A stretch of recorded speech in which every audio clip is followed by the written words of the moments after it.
Okay, I'm back. All right, so we were saying the Clayton Antitrust Act. Did we say that? Oh no, the Federal Trade Commission. I just said. Okay, so that is still a thing. Um, so you can't do false advertising. Okay. Um, the Clayton Antitrust Act is also a huge thing that I feel like we've been saying this for chapter and chapter after chapter, that the Sherman Antitrust Act was weak and had a lot of loopholes, right? So I kept alluding to the fact that Woodrow Wilson would pass an act later that is going to shore up all of the loopholes in the Sherman Antitrust Act. So this one does. So you could mention this in your paper as well, that this is an example of Woodrow Wilson fulfilling his campaign promise that he would have stronger antitrust legislation, and he does by creating this, okay? Within that, a lot of times, guys, there's a just verbiage in a law at the bottom somewhere that says something else. So within the verbiage for the Clayton Antitrust Act is a line that says that it's laborers are safe to boycott. It allowed people to have legalized strikes and peaceful picketing and boycotting. Okay, and that was a huge win for labor. Okay.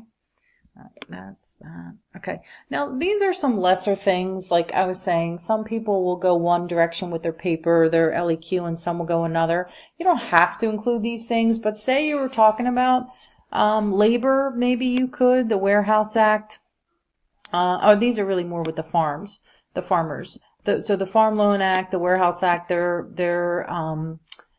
relative to farmers, and the La Siemens Act was to give sailors decent treatment. That's like a known thing. That's why, remember way back, there was all that impressment. The British, people used to, especially the British, they would jump ship literally and leave their post because the British Navy paid so poorly, and that's why they were impressing Americans into service.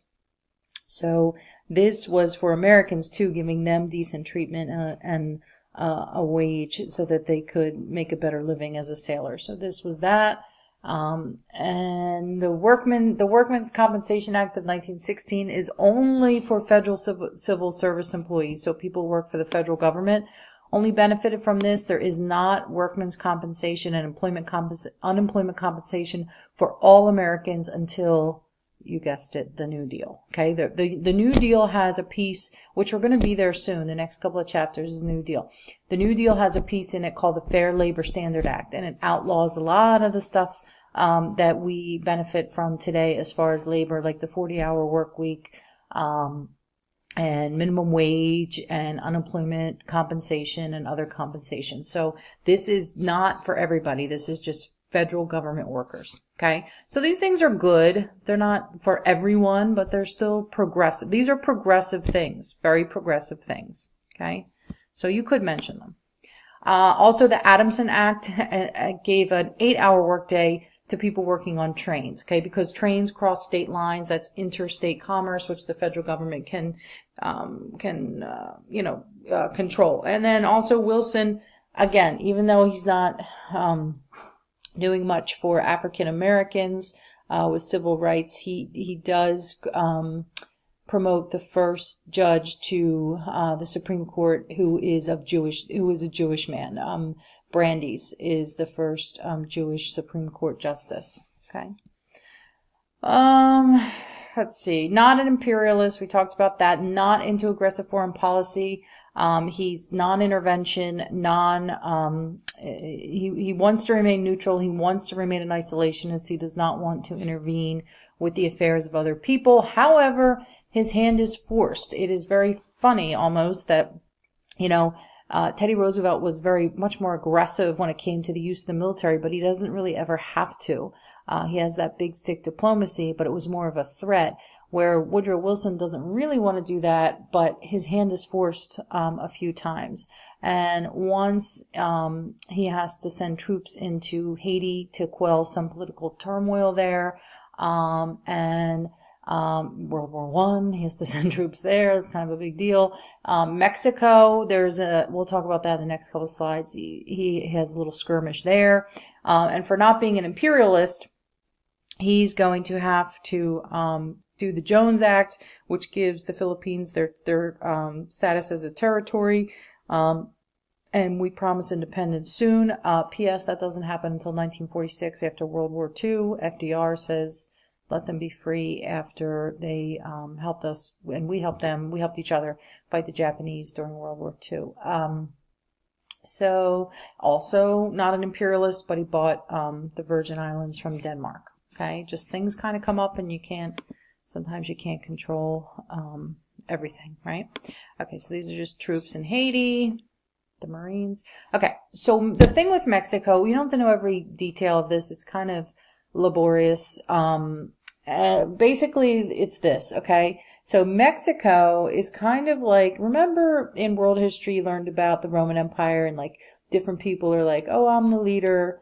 I want to be the leader. I want to kill the current emperor and I'm going to be leader. I'm going to imprison this person so they can't run against me. This kind of crazy stuff was going on in Mexico during this time period. One guy wanted to run for president, so he declared himself president. Another guy declared himself president. So the one guy, Huerta, is going to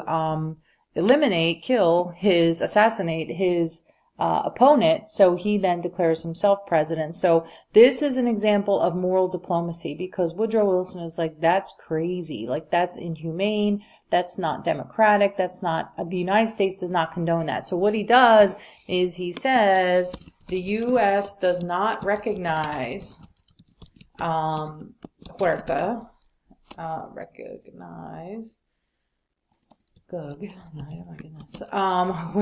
Huerta? How's my Spanish accent?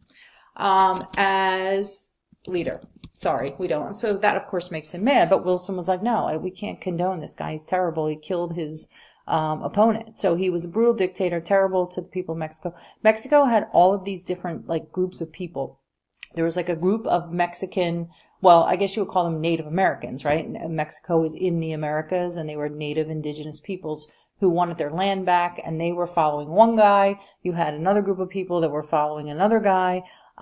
So, it was almost, it didn't come to be a civil war there, but it was definitely like a revolution, and different groups supported different people. So we, of course, want to support the group who is most democratic. So that would be this fella named Carranza, who's on the next slide. So we support him. We say this publicly, and Huerta, of course, was annoyed with us.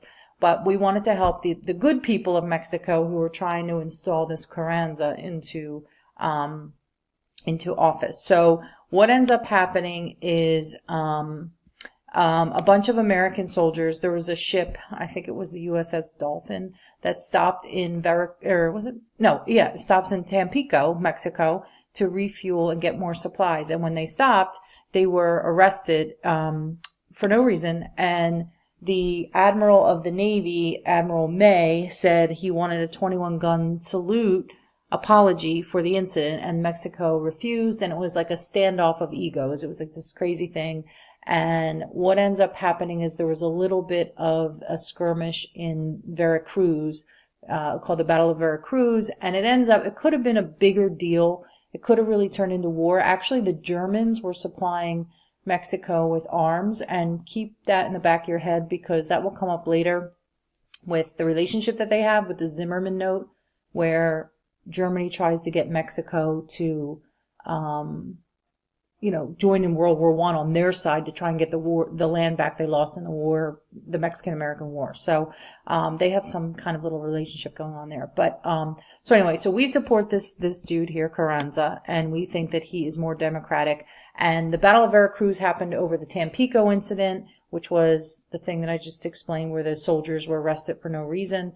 And in the end, other Latin countries are going to go to bat for us. So Argentina, Brazil, and Chile are going to say to Mexico, really, do you really want to go to war with the United States? Like, let it go. Like, they talked to Huerta and the Mexicans, and were able to calm everybody's nerves over everything, and it blew over, and it didn't turn into war. But there was a little battle called the Battle of Veracruz. So what ends up happening, one of the guys who was trying to get a following of people and be a leader was this guy, Pancho Villa. And Pancho Villa is like in a lot of folklore, Mexican folklore. He's a real person.